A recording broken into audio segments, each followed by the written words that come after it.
Hey, you clicked on my video. Appreciate it. Now be sure to like the video and subscribe to the page. Long enough to cover the subject and short enough to keep it interesting. Welcome to Outta My League. I'm Nick Diaz. Things are not always what they seem when it comes to sports. The best and most recent example that we can think of is Joe Burrow in 2018 versus Joe Burrow in 2019. And everyone else that was looking at those two seasons of Joe Burrow said, well, he sucked and now he's great.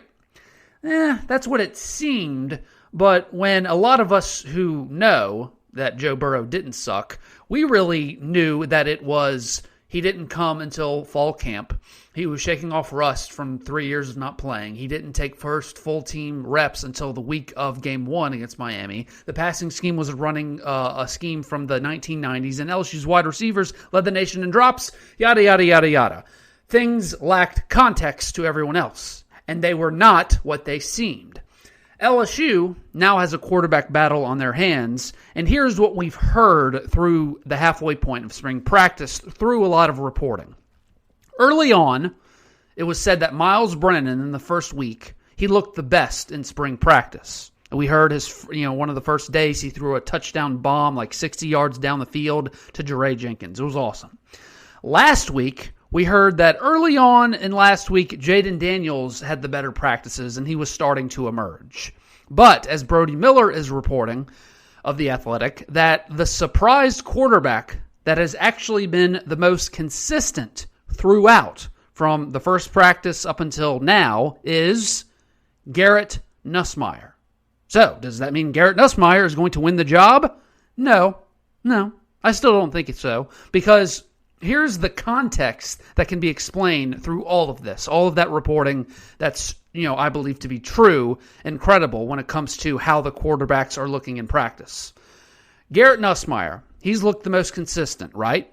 Okay, well, let me ask you this. Who is the only quarterback currently on LSU's roster that was on the roster last year and practiced and played with all of these wide receivers throughout the entire fall camp and regular season?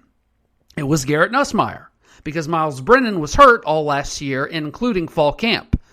Myles Brennan and Jaden Daniels are the two favorites to win the job as of right now. Myles looked better early. Okay, why? Well, because he's throwing to wide receivers that he's thrown to before. Jaden Daniels has not. His best touchdown throw that we heard about early on in camp was to a senior wide receiver, Jere Jenkins, who he has known the longest than any other wide receiver currently on the roster, and who took the longest to get more comfortable up until recently. Jaden Daniels, the guy who has never thrown to any of these wide receivers before and just met all of these new teammates for the first time a little over a month ago. And we haven't seen much from Walker Howard except one long touchdown throw against a walk-on defensive back in practice on Saturday, because he should still be in high school right now. He should be going to prom. And he's coming off of an injury. So all this camp reporting for the quarterbacks, they can be explained. Who's in the lead, who's not, who's been more consistent, who hasn't, who's taking longer to emerge. It all can be boiled down to two things. How long have you been there at LSU? And are you coming off of an injury or not? That's it. It's halfway through spring practice. Now, the next 2 weeks will be a little bit more telling, because now everyone is shaking off the rust. Everyone is now getting to know your new teammates. Everyone is shaking off the rust of the previous injury or learning a new offense. Everyone's now getting to a closer level playing field. And someone asked me on the Sunday Night Live show a couple of days ago, it was just for the sake of argument, but I thought it was a really good question. Let's say Garrett Nussmeier does come out of nowhere and essentially win the job, which I don't think won't happen. But let's say it does. What does Walker Howard do? What does Myles Brennan do? What does Jaden Daniels do? Well, I would tell you that Myles Brennan and Jaden Daniels, they probably transfer out.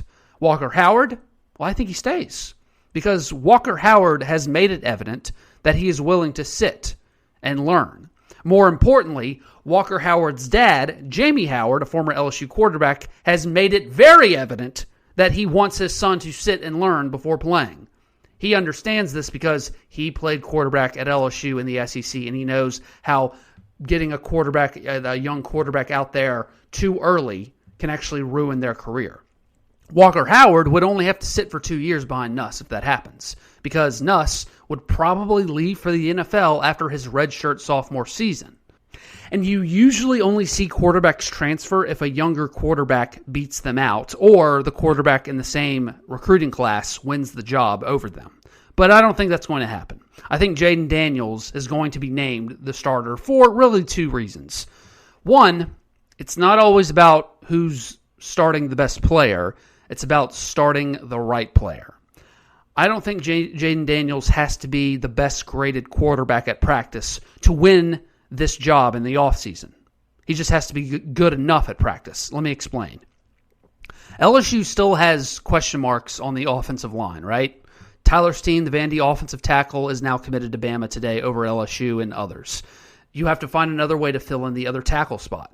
And your projected or preferred starting center, Garrett Dellinger, is not at practice due to an injury. And you know that I am not really a fan of Charles Turner starting at center for LSU. I've seen enough of him to know LSU is in big trouble this year if Charles Turner is your starting center. Unless he gains like 40, 50 pounds and grows an inch or two in the next couple of months, I'm not a fan of it. Also, if Miles Brennan has a slightly better grade at practice than Jaden Daniels, I believe Jaden Daniels will still start, because a way you combat a young offensive line with a shaky right tackle and a brand new starting center and a true freshman left tackle, I don't care how good he is, he's still a true freshman. You do that by having a mobile quarterback that adds an extra threat in the run game and an extra threat to scramble if and when pass protection breaks down. There is starting the best QB and starting the best QB that complements the rest of your team. Number 2 reason, coaching preferences. We all know what Mike Denbrock and Brian Kelly like in their quarterbacks to be a dual threat. But hearing it from them, if that wasn't enough, you can hear it from Jaden Daniels himself on what he was told by Brian Kelly and the staff on the quarterback competition when he was coming in. He had Desmond Ridder last year, a mobile guy. But, at the end of the day, they're going to play the best quarterback. If it's me, if it's Miles, Nuss, and whoever, they're going to play the best quarterback who they best fit. They best think that fits their offense scheme. But, just a conversation, come here, we want to have an explosive offense. We want to be one of the top scoring offenses in the country.